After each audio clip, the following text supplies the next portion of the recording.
Our parents would ask, what do you wanna be when you grow up? And then we'd say something cute, like I want to be an astronaut. Your time flies and waits for no one. We find ourselves asking, what do I want in life? But there are always things that we love and things that we hate. It's just how it works. So if we could choose, why would we do something we don't like? Instead, we should go and do the things we enjoy in life.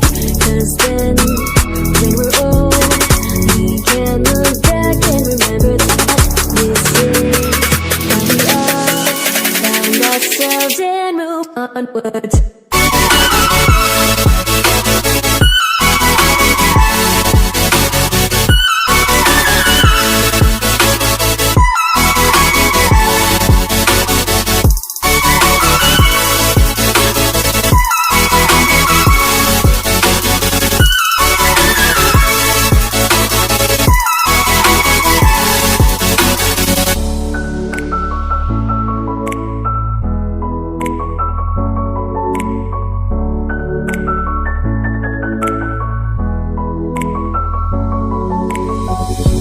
Seasons change, we grow in many ways, and there may be problems that arise, but we'll we'll be just fine and okay, because we know that we can be happy if we just remember that if we could choose, why would we do something we don't like instead?